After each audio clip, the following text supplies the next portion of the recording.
ప్రభునామానికి మహిమ కలుగును గాక. యేసుక్రీస్తు నామమున మీ అందరికీ నా హృదయపూర్వకమైన కృతజ్ఞతా వందనాలు తెలియపరచుకుంటున్నాం. మరి ప్రతి ఆదివారం ఈ విధంగా దేవుని వాక్యాన్ని ధ్యానం చేసి ప్రభువును స్తుతించడానికి దేవుడు మనకు సహాయపడుతున్నాడు. మరి ఈ వారం ప్రభువును ఆరాధించుకొని స్తుతించడానికి గాను 135వ కీర్తన భాగాన్ని చదువుకొని వాక్యాన్ని ధ్యానం చేసుకుందాం. 135వ కీర్తన 1 నుండి 21 వచనాలు. ఇందులో 21 వచనం ఉంది. చదువుకొని క్లుప్తంగా దేవుని వాక్యాన్ని ధ్యానం చేసుకుందాం. చదువుతాను, చూడండి. యెహోవాను స్తుతించుడి, యెహోవా నామమును స్తుతించుడి. యెహోవా సేవకులారా, యెహోవా మందిరములో మన దేవుని మందిరపు ఆవరణములలో నిలుచుండు వారులారా, యెహోవాను స్తుతించుడి. యెహోవా దయాళుడు, యెహోవాను స్తుతించుడి. ఆయన నామమును కీర్తించుడి, అది మనోహరం. యెహోవా తన కొరకు యాకోబును ఏర్పరచుకొనెను, తనకు స్వకీయ ధనముగా ఇశ్రాయేలును ఏర్పరచుకొనెను. యెహోవా గొప్పవాడనియు మన ప్రభువు సమస్త దేవతల కంటే గొప్పవాడనియు నేనెరుగుదును. ఆకాశమందును భూమి యందును సముద్రముల యందును మహాసముద్రములన్నిటి యందును ఆయన తనకిష్టమైనదంతయు జరిగించువాడు. బూదిగంతముల నుండి ఆవిరి లేవజేయువాడు ఆయనే.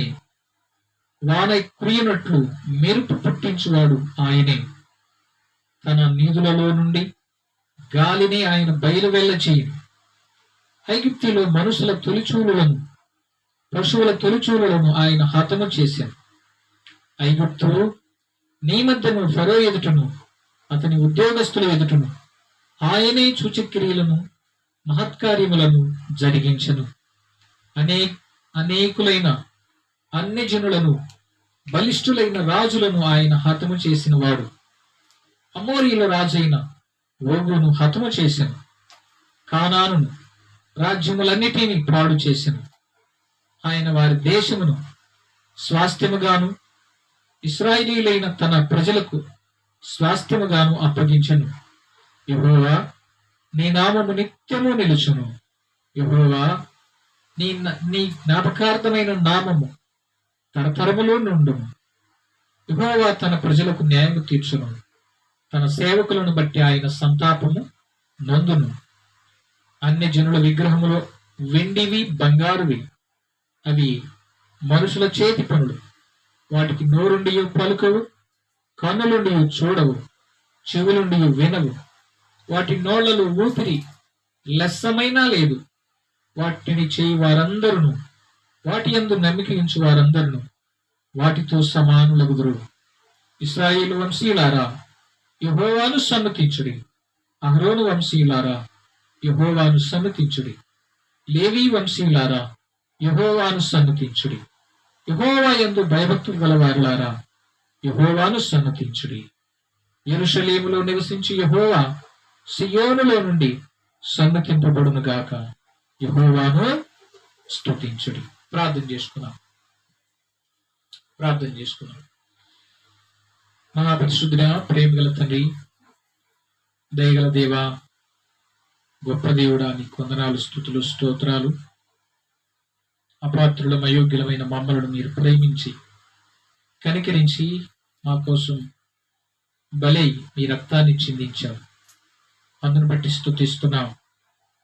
రక్త ప్రోక్షణ పాప పరిహారమని మీరు సెలవిచ్చిన విధంగా ప్రభు, మీ రక్తం చిందించబడడం ద్వారా మా పాపాలకు విడుదల దొరికింది. మా పాపాలకు క్షమాపణ దొరికింది ప్రభు. మాకు పరలోక భాగ్యం అనుగ్రహించావు. అందును బట్టి మిమ్మల్ని స్తుతిస్తున్నాం. ఒకప్పుడు విగ్రహారాధికులు, ఒకప్పుడు దేవుడిని ఎరగని వారు, దేవుడంటే తెలియని వారు, నామకార్థులు, మూర్ఖులు, చెట్లకు, పుట్టులకు, రాళ్లకు, రప్పలకు, సూర్య చంద్ర నక్షత్రాదులకు పూజించిన వాళ్ళు. తండ్రి, మీరే నిజమైన దేవుడు అని, గొప్ప దేవుడు అని, నాయనా మీరే సృష్టికర్తవని మీరు మాకు బయలుపరిచి నిన్ను ఆరాధించుకునేటట్లుగా, నిన్ను స్తుతించుకునేటట్లుగా, మిమ్మల్ని గణపరుచుకునేటట్లుగా మాకు సహాయం చేసావు దేవా. అందును బట్టి మిమ్మల్ని స్తుతిస్తున్నాం తండ్రి. గత నెలంతా మీరు ఎక్కడ సాటిన భద్రపరిచి మరొక నూతన అయిన మాసాన్ని మీరు మాకు అనుగ్రహించావు. అక్టోబర్ నెల ఈ 6వ తారీఖులోనికి మమ్మల్ని ప్రవేశింపజేశావు. ఈ మొదటి ఆదివారం మీ పాద సన్నిధికి మేము చేరుకొని నిన్ను స్తుతించి ప్రార్థించడానికి మీరు మాకు ఇచ్చిన భాగ్యాన్ని బట్టి మిమ్మల్ని స్తుతిస్తున్నాం. ఈ వారం మీరు మాకు దృష్టికి తీసుకొచ్చిన వాక్య భాగాన్ని ఎత్తిపడుతున్నాం. ఇందులో శ్రేష్టమైన తలంపులు మాకు అనుగ్రహించండి. మీ గొప్పతనం మాకు బయలుపరచండి. మేము సత్యాన్ని తెలుసుకుని బిడ్డలుగా ఉండడానికి సహాయం చేయండి. సత్యం తెలియక చాలా మంది తండ్రి అసత్యంలోనే ఉంటున్నారు ప్రభు. సత్యవంతుడు అయిన మిమ్మల్ని ఎరిగి ఉన్నట్టు నిత్య జీవమని తెలియపరిచావు. అందుని బట్టి మిమ్మల్ని స్తుతించుకుంటూ అల్పునైన నన్ను నీ శిలువ సాటును మరుగు చేసుకొని నీ శ్రేష్టమైన తలంపులు ఇచ్చి మాకు సహాయం చేదురని యేసుక్రీస్తు నామములో ప్రార్థించి అడిగి వేడుకుంటున్నారు తండ్రి. ఆమేన్. ఈ వారం వాక్య భాగం 135వ కీర్తన. ఈ కీర్తనలో 21 వచనాలు ఉన్నాయి. భక్తుడు ఈ కీర్తనను వ్రాస్తూ భక్తుని ద్వారా దేవుడు మనకు తెలియపరిచిన 2 విషయాలు మనం గమనించగలం. సృష్టికర్త అయిన దేవుని గురించిన 2 విషయాలు మనం ఇందులో తెలుసుకోగలం. ఈ భాగానికి కట్టుబడి ఉండి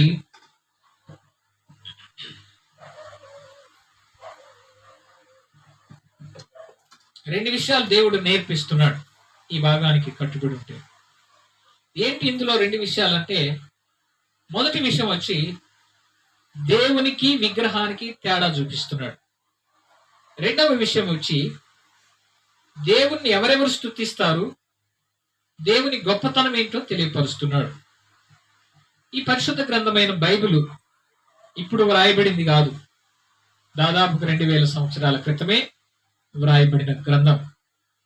ప్రపంచమంతా వాడబడుతున్న గ్రంథం ఇది. ఈ గ్రంథాన్ని తప్పులు చూడాలని ఎతికినటువంటి వాళ్ళందరినీ దేవుడు తీసేశాడు. ఇంకా అంత మాత్రమే కాదు, ఇందులో తప్పులు పట్టాలని ప్రయత్నం చేసిన వాళ్ళందరూ చివరికి యేసు ప్రభువును నమ్ముకొని ప్రభువును ఆరాధిస్తున్నారు.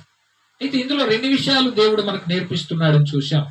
ఒకటి ఏంటిదంటే, దేవునికి విగ్రహానికి తేడా చూపిస్తున్నాడు. దేవునికి విగ్రహానికి అంటే మానవునికి 2 ఉన్నాయి. దేవుడు ఉన్నాడు, రెండవది విగ్రహం ఉంది. విగ్రహానికి దేవుడికి తేడా ఏంటో చూపిస్తున్నాడు. రెండవది, దేవుణ్ణి ఎవరెవరు స్తుతిస్తారు, దేవుణ్ణి స్తుతించాలంటే దేవుని గొప్పతనం ఏంటో ఇందులో తెలియపరిచాడు. ఇదంతా మనం ఒక్కొక్క వచనాన్ని ధ్యానం చేయాలంటే చాలా టైం పడుతుంది. కాబట్టి క్లుప్తంగా మనం దీన్ని సారాంశం తీసుకొని ఇందులో నుంచి 2 విషయాలు మనం నేర్చుకోగలం. ఏంటి ఇందులో 2 విషయాలు అంటే, మొదటిది దేవుని గొప్పతనం ఇందులో చూస్తాం. దేవుని గొప్పతనం చూస్తాం. ఏంటి ఈ కీర్తనలో దేవుడి గురించిన గొప్పతనం అంటే, 135వ కీర్తన 3వ వచనంలో అంటాడు. ఏమంటాడు? యెహోవా దయాళుడు, యెహోవాను స్తుతించుడి, ఆయన నామమును కీర్తించుడి, అది మనోహరము అన్నాడు. దేవుని స్తుతించడానికి దేవుని గొప్పతనం ఏంటో మనకు తెలిసి ఉండాలి. దేవుణ్ణి ఆరాధించడానికి దేవుడు మనకి ఏం మేలు చేశాడో దాన్ని తెలుసుకొని ఉండాలి. దేవుణ్ణి స్తుతించడం అంటే ఒకే మాట పట్టుకొని పదే పదే పదే పలకడం కాదు, కానీ దేవుని గుణలక్షణం, దేవుని యొక్క స్వభావాన్ని గుర్తించి దాన్ని బట్టి దేవునికి కృతజ్ఞతాస్తుతులు చెల్లించడమే స్తుతించడం అంటే. అంతేగాని పొద్దుగూకులు స్తుతి స్తుతి స్తుతి స్తుతి అంటే దాని అర్థం లేదు. ఏంటి దాని అర్థం? దేనికి స్తుతిస్తున్నావు అంటే దేవుని గొప్పతనం ఏంటో మనకు తెలియపరుస్తాం. కారణం లేకుండా దేవుని స్తుతించడం గురించి బైబిల్లో ఎక్కడ వ్రాయబడలేదు. ప్రతి భాగంలో కూడా దేవుణ్ణి స్తుతించిన ప్రతి సందర్భంలో కూడా దేవుని కార్యాలు ఉన్నాయి. దేవుడు ఏమై ఉన్నాడు, దేవుడు ఎంత గొప్పవాడు, దేవుడు మనల్ని ఏం చేశాడు, మనమేమై ఉన్నాం, మనం ఎంత బలహీనులం, మనం ఎంత పాపులమో విషయాన్ని దేవుడు తెలియపరుస్తూ బైబిల్ గ్రంథాన్ని రాశాడు. దేవుని మాటలు ఇవి, పవిత్రమైన మాటలు, పరిశుద్ధమైన మాటలు. ఇవి బైబిల్ అంటే ఆసామాసి కాదు, ఇది అగ్ని, పరిశుద్ధ గ్రంథం. అందుకే ఈ బైబిల్కు ఉండే ఒక ప్రత్యేకమైన పేరు ఏంటంటే పరిశుద్ధ గ్రంథం. అపవిత్రమైన గ్రంథం కానే కాదు. కాబట్టి ఈ గ్రంథంలో దేవుడి గురించిన ఒక విషయాలు కొన్ని 5 తలంపులు నేను గుర్తు చేస్తాను. ఒకటి ఏమన్నాడు 3వ వచనాన్ని బట్టి, యెహోవా దయాళుడు, యెహోవాను స్తుతించుడి, ఆయన నామమును కీర్తించుడి, అది మనోహరం. కీర్తించడం అంటే పాడడం. పాటలు పాడడం వల్ల కూడా దేవుణ్ణి స్తుతించగలం. దేవుని గొప్పతనాన్ని గుర్తించడం వల్ల కూడా దేవుణ్ణి స్తుతించగలం. కాబట్టి దేవుణ్ణి స్తుతించడానికి కారణం ఏంటంటే దేవుడు దయాళుడు. దయాళుడు అంటే దయగలవాడు అని అర్థం. దేవుని దయను బట్టి మనం బ్రతుకుతున్నాం. దేవుని దయ కాకుండా మానవుడి లోకంలో బ్రతకట్లేదు. దేవుడు మనకు ఊపిరి ఇప్పుడు దాకా ఉంది అంటే అది దేవుని దయ. ఆయురారోగ్యంగా ఉన్నామంటే అది దేవుని దయ. సంతోషంగా ఉన్నామంటే అది దేవుని దయ.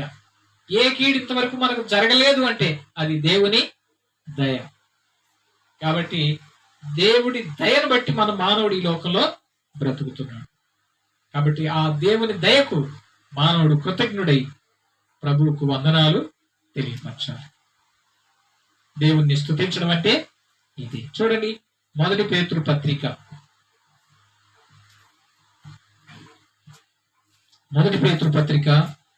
2వ అధ్యాయం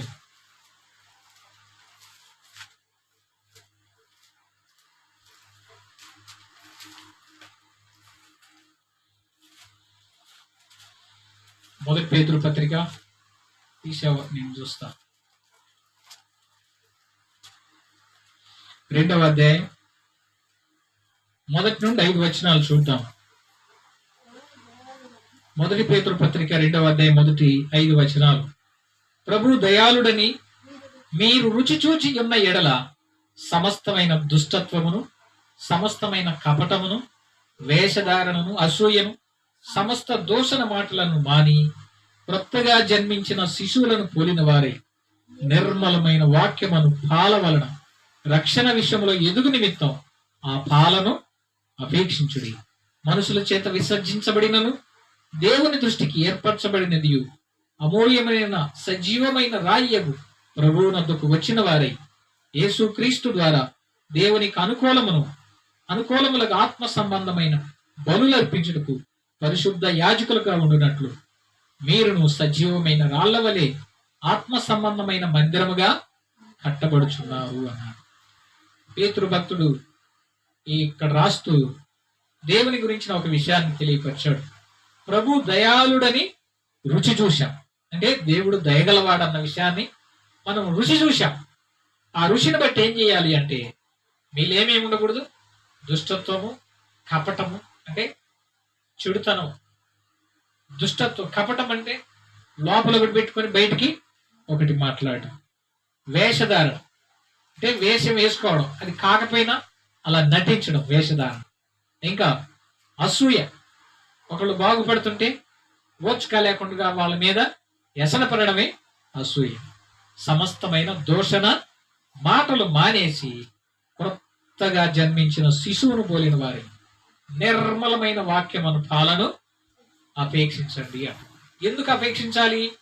రక్షణలో ఎదగాలి, దేవునిలో ఎదగాలి అంటే నిర్మలమైన పరిశుద్ధమైన వాక్యాన్ని మనం తీసుకోవాలి. దేవుని వాక్యం అంటే భక్తుడు పాలతో పోల్చాడు. ఇప్పుడు మనం తీసుకునే పాలల్లో కల్తీ ఉండొచ్చేమో కానీ బైబిల్ అనే వాక్యం అనే పాలల్లో కల్తీ ఏమీ లేదు. నిర్మలమైంది, పరిశుద్ధమైంది, పవిత్రమైంది ఈ వాక్యాన్ని మనం అపేక్షించాలి. పాలలాగా తాగాలి, పాలలాగా వీటిని ఆస్వాదించాలి. ఎప్పుడైతే వాక్యాన్ని ఇష్టపడతారో వాళ్ళ జీవితంలో దేవుణ్ణిలో ఎదుగుతారు, రక్షణలో వృద్ధి చెందుతారు అన్న విషయాన్ని తెలియపరుస్తూ ప్రభు దయాళుడు అన్న మాటను తెలియపరిచాడు. అంత మాత్రమే కాదు, 5వ వచనంలో అంటాడు యేసు క్రీస్తు ద్వారా దేవునికి అనుకూలములకు ఆత్మ సంబంధమైన బలులు అర్పించుటకు పరిశుద్ధ యాజకులుగా ఉండునట్లు మీరును సజీవమైన రాళ్ల వలె ఉండి ఆత్మ సంబంధమైన మందిరముగా కట్టబడుచున్నారు. మందిరాలు రెండు రకాలు. మట్టితో కట్టిన, రాళ్లతో కట్టిన మందిరము, ఆత్మ సంబంధమైన మందిరం. రాళ్లతో కట్టిన మందిరం దేనికంటే మన ఒక చోట కూడుకోవడానికి ఉపయోగపడుతుంది. కానీ ఆత్మ సంబంధమైన మందిరం దేవునికి సంబంధించింది. అందుకే మీరు ఆత్మ సంబంధమైన మందిరంగా కట్టబడుచున్నారు. దేవునికి అనుకూలమైన ఆత్మ సంబంధమైన బలులు అర్పించాలి అన్న. దేవునికి ఇష్టమైంది ఏంటంటే ఆత్మ సంబంధమైన బలి దేవునికి ఇవ్వాలి. ఆ విధంగా దేవుణ్ణి స్తుతించాలి, ఆ విధంగా దేవుణ్ణి గణపరచాలి. బలి అంటే ఒక పశువును, మేకను, గొర్రెను వధించమని కాదు. దీని అర్థం విరిగి నలిగిన మనసుతో, పశ్చాత్తాపంతో, ప్రభువా నా కోసం మీరు బలి అయిపోయావు, నా శిక్షను భరించావు, నా కోసం మీ రక్తాన్ని చిందించావు, మీ రక్తం చిందించకపోతే నా పాపానికి క్షమాపణ లేదు ప్రభువా అని ఆయన వైపు తిరిగి ఆయన దయను బట్టి దేవుణ్ణి మనం స్తుతించాం. రెండవది ఏమన్నాడు? 135వ కీర్తన 135వ కీర్తన 4వ వచనం. అక్కడేమన్నాడు? యెహోవా తన కొరకు యాకోబును ఏర్పరచుకొనెను, తనకు స్వకీయ ధనముగా ఇశ్రాయేలును ఏర్పరచుకొని. యాకోబును ఏర్పరచుకున్నాడు, ఇశ్రాయేలును ఏర్పరచుకున్నాడు. ఆనాటి కాలంలో యాకోబును దేవుడు ఏర్పాటు చేసుకున్నాడు. యాకోబు అంటే ఎవరు? పేరుకు అర్థం మోసగాడని. కానీ ఏంటి తన మోసం అంటే? అన్నిట్లలో మోసమే చేశాడు. మానవులమైన మనం అందరం కూడా మోసగాళ్ళమే, మంచోళ్ళమే ఎవరు ఈ లోకంలో లేరు. రకరకాలుగా మానవుడు మోసగిస్తాడు. వస్తువుల్లో మోసగిస్తాడు, కుటుంబంలో మోసం చేస్తాడు, మందిరాల్లో మోసం చేస్తాడు, రాజకీయంలో మోసం చేస్తాడు, సమాజంలో మోసం చేస్తాడు. ఇలాంటి మోసగాళ్ళైన మనలను దేవుడు ఏం చేశాడు? ఏర్పరచుకున్నాడు. నువ్వు కావాలి అని చెప్పి దేవుడు మనలను నిర్ణయించుకున్నాడు. ఎలా ఏర్పాటు చేసుకున్నాడు చూడండి. ఎఫెసీ పత్రిక 1వ అధ్యాయం, ఎఫెసీ పత్రిక 1వ అధ్యాయం 4 నుంచి 6 వచనాలు. ఎట్లనగా తన ప్రియని యందు తాను ఉచితముగా మనకు అనుగ్రహించిన తన కృపామహిమకు కీర్తి కలుగునట్లు తన చిత్త ప్రకారమైన దయా సంకల్పము చొప్పున యేసు క్రీస్తు ద్వారా తనకు కుమారుడిగా స్వీకరించుటకై మనలను ముందుగా తన కోసము నిర్ణయించుకొని మనము తన ఎదుట పరిశుద్ధులమును నిర్దోషులమునై ఉండవలనని జగత్తు పునాది వేయబడక మునిపే ప్రేమ చేత ఆయన క్రీస్తులో మనలను ఏర్పరచుకున్నాడు. ఆయన అంటే ఎవరు? దేవుడు. క్రీస్తు ఎవరు? దేవుడే. తండ్రి అయిన దేవుడు, కుమారుడైన దేవుడు. మనం తండ్రి దగ్గరికి రావాలి అంటే కుమారుడైన యేసుక్రీస్తు దగ్గరికి రావాలి. ఆయన ఏమన్నాడు అంటే ఆయన దయా సంకల్పాన్ని బట్టి, ఆయన దయను బట్టి, ప్రేమను బట్టి, ఇంకా జగత్తు ఉత్పత్తి మొదలుకొని ఆయన ప్రణాళికను బట్టి దేవుడు మనలను క్రీస్తులో ఏర్పాటు చేసుకున్నాడు. ఆనాడు యాకోబుని దేవుడు ఎలా ఏర్పాటు చేసుకున్నాడు, ఈనాడు దేవుడు మనలను తన బిడ్డలుగా ఏర్పాటు చేసుకున్నాడు. ఒకటి, ఆయన దయగలవాడు. రెండవది, ఆయన ఏర్పాటు చేసుకున్నాడు. ఎవరిని ఏర్పాటు చేసుకున్నాడు? మంచోళ్ళని కాదు, మూర్ఖులు, దుష్టులు, దుర్మార్గులను, పాపులను, మోసగాళ్లను దేవుడు ఏర్పాటు చేసుకున్నాడు. దేవునికి కావాల్సిన వాళ్ళు ఇటాటి వాళ్ళే కానీ మంచోళ్ళు కానే కాదు. మనం సెలెక్ట్ చేసుకోవడం ఎవరిని సెలెక్ట్ చేసుకుంటాం? మంచోడు అనుకున్నోడిని సెలెక్ట్ చేసుకుంటాం. అంటే మంచోడు ఎవడన్నా ఉన్నాడంటే ఎవ్వడు లేడు ఈ లోపల. మనం అనుకుంటాం అంతే, ఊహించుకుంటాం మంచోడని అంతే. అతనిలో ఉన్న జీవితం మనకేమీ తెలియదు. హృదయ స్వభావం ఎరిగిన వాడు దేవుడు. మన స్వభావం, మన స్థితి మన అంతరంగానికే తెలుసు. మనం ఎంత మంచోళ్ళమో, మనం ఎంత నీతిగలమో, మనం ఎంత పరిశుద్ధులమో మన హృదయమే మనకు మీద సాక్ష్యం పలుకుతుంది.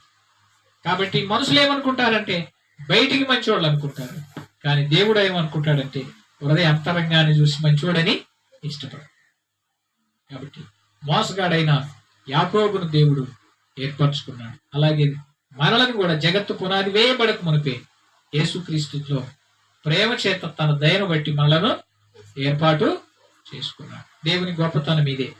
దేవుడు దయగలవాడు, దేవుడు మనలను ఏర్పరచుకున్నవాడు. మూడవది 135వ కీర్తన 5వ వచనం, యెహోవా గొప్పవాడనియు మన ప్రభు సమస్త దేవతల కంటే గొప్పవాడనియు నేను ఎరుగుదును. భక్తుడు రాస్తూ అన్నాడు కొన్ని వేల సంవత్సరాల క్రితమే, యెహోవా గొప్పవాడు.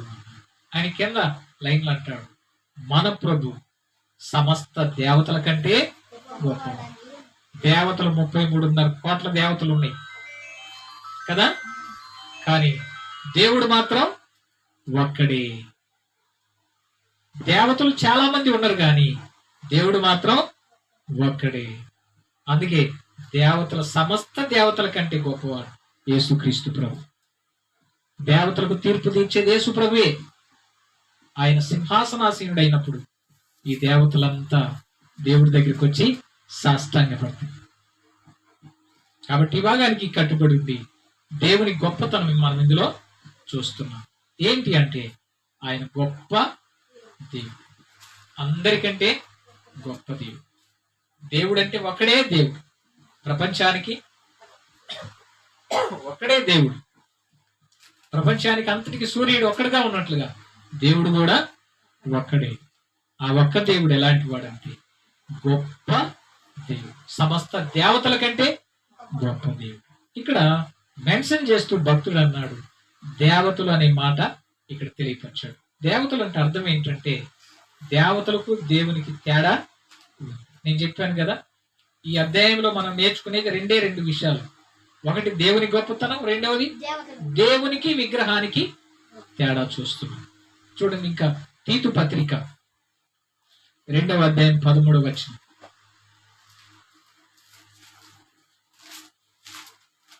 తీతు పత్రిక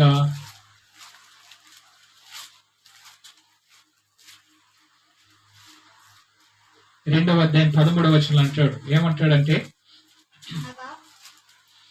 అనగా మహాదేవుడును మన రక్షకుడనైన యేసుక్రీస్తు మహిమ యొక్క ప్రత్యక్షత కొరకు ఎదురు చూచు ఈ లోకములో స్వస్థ బుద్ధితోను నీతితోను భక్తితోను బ్రతుకుచుండవలనని మనకు బోధించుచున్నాను. వాక్యం మనకు బోధించేది ఏంటంటే మన దేవుడు గొప్ప దేవుడే, మన దేవుడు మహాదేవుడే.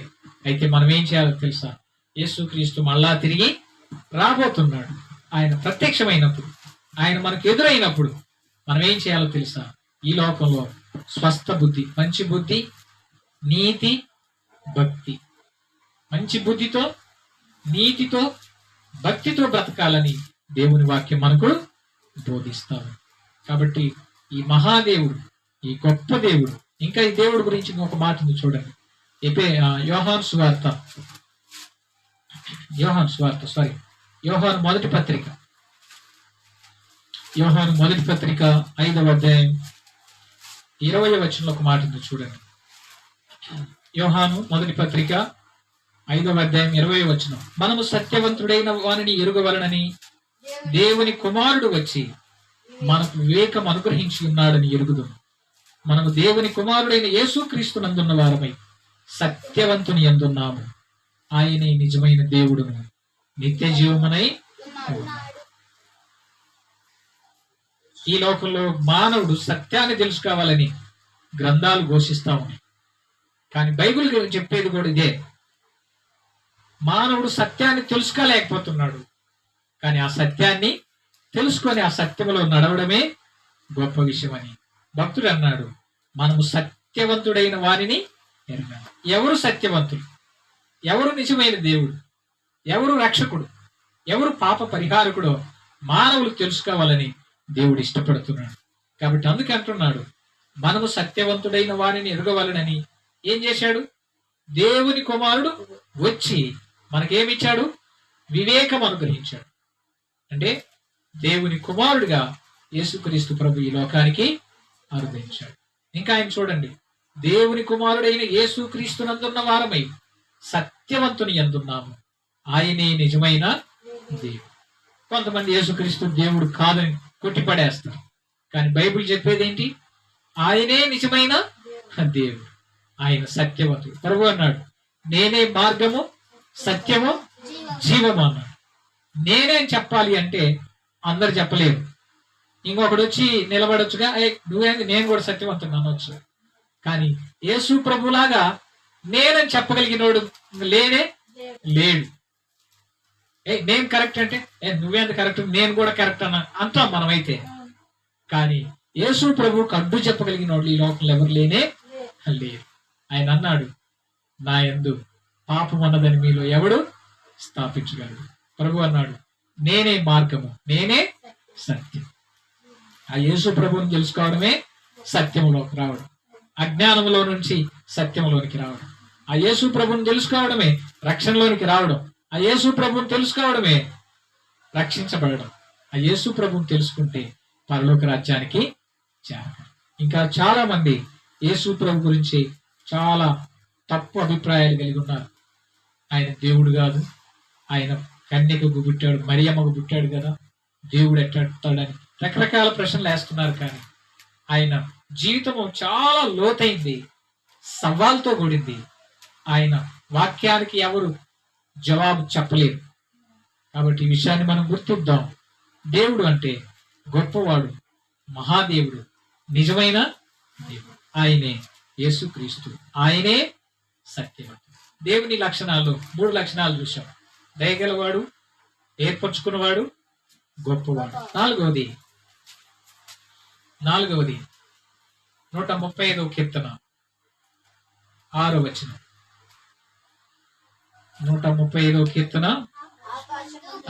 135. ఆకాశమందును భూమి యందును సముద్రముల యందును మహాసముద్రములన్నిటి యందును ఆయన తనకిష్టమైనదంతయు జరిగించు. 4వది ఏంటిదంటే సృష్టి మీద అధికారం కలిగిన వాడు దేవుడు. సృష్టి మీద అధికారం కలగాలంటే ఎవరికి ఉంటుంది అధికారం? సృష్టిని చేసినోడికే ఉంటుంది, సృష్టికర్తకు మాత్రమే ఉంటుంది. కాబట్టి యేసుక్రీస్తు సృష్టికర్త. ఆయన ఇష్టం వచ్చినట్లు చేయగలడు. అవసరమైతే విత్ ఇన్ సెకండ్ లో భూకంపం పుట్టించగలడు, విత్ ఇన్ సెకండ్ లో అగ్ని కురిపించగలడు, విత్ ఇన్ సెకండ్ లో మంచి వర్షాన్ని ఇచ్చి పంటలు ఇవ్వగలడు. ఇంకా అంత మాత్రమే కాదు, విత్ ఇన్ సెకండ్ లో ఆయన ఏమైనా చేయగలడు. మన ప్రాణం తీసేయగలడు, మన జీవాన్ని పొడిగించి ఇంకా ఎక్కువ కాలం బ్రతికేటట్లుగా చేయగలడు. ఆయనకు అధికారం ఉంది. ఆయన తప్ప ఇంకెవరు ఏమీ చేయలేదు. యాంప్లిఫైర్ చేసినోడికే యాంప్లిఫైర్ రిపేర్ చేయడం గురించి తెలుసు. ఆ రిపేర్ గురించి తెలుసుకున్నోడికే ఆ రిపేర్ చేయడం గురించి తెలుసు. కాబట్టి ఆయన సృష్టికర్త. 4వది ఆయన సృష్టికర్త. ఆయన ఇట్లం వచ్చినట్లుగా చేయగలడు. 11 నుంచి 14 వచనాలు. 135వ కీర్తన 11 నుండి 14 వచనాలు. అమోరీల రాజైన ఓగును హతము చేసెను, కానాను రాజ్యములన్నిటినీ పాడు చేసెను. ఆయన వారి దేశమును స్వాస్థ్యముగాను ఇశ్రాయేలీయుల తన ప్రజలకు స్వాస్థ్యముగాను అప్పగించెను. యెహోవా నీ నామము నిత్యము నిలుచును, యెహోవా నీ జ్ఞాపకార్థమైన నామము తరతరములుండును. యెహోవా తన ప్రజలకు న్యాయము తీర్చును, తన సేవకులను బట్టి ఆయన సంతాపము ఉన్నది. ఈ వచనాలను బట్టి మనం తెలుసుకునేది ఏంటంటే శత్రువుల మీద దేవుడు జయము ఇచ్చేవాడు. శత్రువు మీద తన బిడ్డలకు దేవుడు ఏం చేస్తాడు? జయం ఇస్తాడు. ఆయన సృష్టి మీద అధికారం కలిగిన వాడు, శత్రువుల మీద జయించాడు. ఎన్ని విషయాలు చెప్పాను? 5 విషయాలు చెప్పాను. దేవుని గొప్పతనంలో మొదటిది ఏంటంటే దయగలవాడు, 2వది మనలను ఏర్పరచుకున్నవాడు, 3వది గొప్ప దేవుడు, 4వది సృష్టి మీద అధికారం కలిగి ఆయన ఇష్టం వచ్చినట్లు చేయగలిగినవాడు, 5వది శత్రువుల మీద జయమిచ్చేవాడు. అయితే ఇందులో ఈ వచనాలను బట్టి మనం చేయాల్సింది ఏంటంటే దేవుణ్ణి స్తుతించాలి. ఇంకొక విషయం ఏంటంటే విగ్రహానికి దేవునికి తేడా చూపించాడు. చూడండి, విగ్రహానికి దేవునికి తేడా ఏంటిది? 15వ వచనం నుండి 18వ వచనం వరకు తేడా రాశాడు. ఏంటి తేడా? 15వ వచనం చదువుతున్నా. 15వ వచనం ఏం చదువుతున్నా? అన్యుల విగ్రహములు వెండివి బంగారువి, అవి మనుషుల చేతి పనులు, వాటికి నోరుండి పలుకువు, కన్నులుండి చూడవు, చెవులుండి వినవు, వాటి నోళ్లలో ఊపిరి లెస్సమైన లేదు అంటున్నాడు. 18వ వచనం అంటాడు, వాటిని చేయువారును వాటి యందు నమ్మిక ఉంచువారును వాటితో సమానులగురు అంటున్నాడు. ఇక్కడ దేవునికి విగ్రహానికి తేడా చూపిస్తున్నాడు దేవుడు. ఏంటి విగ్రహం అంటే? విగ్రహం అనేది వెండిది బంగారుది అన్నాడు. అంటే అర్థం ఏంటి? వెండి బంగారంతో చేయబడింది విగ్రహం. అది విగ్రహం అయితే వెండితో బంగారంతో చేయబడింది, కానీ దేవుడైతే వెండిని బంగారు గనులను పుట్టించిన వాడు దేవుడు. అంటే బంగారాన్ని వెండిని ఇచ్చిన వాడు దేవుడైతే విగ్రహం వెండి బంగారంతో చేయబడింది విగ్రహం. రెండవది ఏమన్నాడు? విగ్రహము మనుషుల చేతి పనులు అన్నాడు. 16వ వచనం, విగ్రహం ఏంటంట? అవి మనుషుల చేతి పనులు అన్నాడు. విగ్రహం అనేది మనుషులు చేసినవి, దేవుడు అనేవాడు మనుషులను చేసినవాడు. అర్థమవుతుంది తేడా? విగ్రహం అయితే మనుషుల చేతులతో చేయబడ్డవి, దేవుడైతే మానవులైన మనలను కలుగు చేసిన దేవుడు. కాబట్టి దేవుణ్ణి పూజిద్దామా, విగ్రహాన్ని పూజిద్దామా? మనలను కలుగు చేసిన వానికి నమస్కారం చేద్దామా, మనం పుట్టించుకొని మనం నిర్మించుకున్న వాటికి మీద సాగిల పడదామా? ఇదే అజ్ఞానం అంటే. సత్యం తెలుసుకోకపోవడం అంటే ఇదే. విగ్రహారాధనలో నుండి బయటికి రావడమే సత్యం తెలుసుకోవడం. ఇది మన చేతులతో చేయబడింది కదా అని చెప్పి దానికి దూరంగా ఉండడమే జ్ఞానం తెలుసుకోవడం అంటే. ఇంకా చూడండి, మనుషులు చేతి పనులు అన్నాడు. ఇంకా ఏమన్నాడు? పలుకవు, చూడవు, వినవని. ఎందుకంటే విగ్రహం కాబట్టి పలకలేవు, చూడలేవు, వినలేవు. చెవులు ఉంటాయి కానీ వినలేవు, కళ్ళు ఉంటాయి కానీ చూడలేవు, నోరు ఉంటుంది కానీ మాట్లాడలేవు. కానీ దేవుడు అనేవాడు పలికేవాడు, చూసేవాడు, వినేవాడు. నువ్వెంత రహస్యంగా మాట్లాడుకున్నా ఆయనకు తెలుసు. నువ్వెక్కడ దాక్కున్నా ఆయన చూడగలడు. అంత మాత్రమే కాదు, ఆయన మాట్లాడగలడు, నిన్ను గద్దించగలడు, నిన్ను ఆశీర్వదించగలడు. ఇంకా అంత మాత్రమే కాదు, ఇర్మియా గ్రంథంలో ఒక మాట అంటాడు చూడండి. ఇర్మియా గ్రంథం 10వ అధ్యాయం 5వ వచనం, అవి తాడి చెట్టు వలె తిన్నగా ఉన్నవి, అవి పలుకవు, నడవనేరవు గనుక వాటిని మోయవలసి వచ్చను. వాటికి భయపడకుడి, అవి హాని చేయనేరవు, మేలు చేయుట వాటి వలన కాదు. 8వ వచనం 6వ వచనం, యెహోవా నిన్ను పోలిన వాడెవడు లేడు, నీవు మహత్యము గలవాడవు, నీ శౌర్యమును బట్టి నీ నామము ఘనమైన దాయను. రాజా నీకు భయపడని వాడెవడు? జనుల జ్ఞానులందరిలోను వారి రాజ్యములన్నిటిలోను నీ వంటి వాడెవడు లేడు గనుక నరులు నీకు భయపడుట అనుకుని. ఎందుకంటే అవి నడవలేవు, పలకలేవు, హాని చేయలేవు, మేలు కూడా చేయలేవు. కాబట్టి విగ్రహానికి దేవునికి తేడా. దేవుడు అంటే సృష్టికర్త, విగ్రహం అయితే మరలం సృష్టించుకోవాలి. విగ్రహం అంటే కన్నులనే కానీ చూడలేదు, దేవుడు అంటే సమస్తాన్ని చూసేవాడు. దేవుడు అంటే జీవం ఉన్నవాడు, విగ్రహం అంటే జీవము లేని మోగ బొమ్మలు. అందుకే భక్తుడు ఈ కీర్తన రాస్తున్నాడు, యెహోవాను స్తుతించుడి. యెహోవా వంటి గొప్ప దేవుడు ఇంకెవరు లేనే లేరు. యేసుక్రీస్తు లాంటి గొప్ప దేవుడు ప్రపంచంలో లేరు అంటానికి దేవుని వాక్యం మనకు నొక్కి వక్కానించి సవాల్ చేస్తుంది. బైబిల్ దగ్గరకు వచ్చి ఎవడైనా ప్రశ్న వేస్తే ప్రతి ప్రశ్నకు సమాధానం బైబిల్లో ఉంది. కాబట్టి విషయాన్ని మనం గుర్తిద్దాం. చివరిగా 21వ వచనం అంటాడు, యెరూషలేములో నివసించి యెహోవా సియోనులో నుండి సన్నతింపబడును గాక, యెహోవాను స్తుతించుడి అన్నాడు. కాబట్టి దేవుణ్ణి స్తుతించాలి. ఎందుకు స్తుతించాలి? దేవుణ్ణి అంటే దేవుడు దయగలవాడు, ఏర్పాటు చేసుకున్నవాడు, గొప్పవాడు, సృష్టికర్త, శత్రువుల మీద జయమిచ్చేవాడు. అయితే దేవునికి విగ్రహానికి తేడా ఏంటంటే విగ్రహం వెండి బంగారవి. దేవుడు వెండిని బంగారాన్ని కలుగు చేసినవాడు. విగ్రహం నడవలేవు, చూడలేవు, మాట్లాడలేవు. కానీ దేవుడు చూడగలిగిన వాడు, మాట్లాడగలిగిన వాడు, వినగలిగిన వాడు, చూడగలిగిన వాడు. ఈ తేడా మనం గుర్తించి జీవం గల దేవుని వైపు తిరిగితే ఇంకా అంతకంటే గొప్ప భాగ్యం ఇంకేది లేదు. అయితే ఎవరెవరు దేవుని స్తుతిస్తారో చూడండి. ఎవరు దేవుని స్తుతిస్తారు?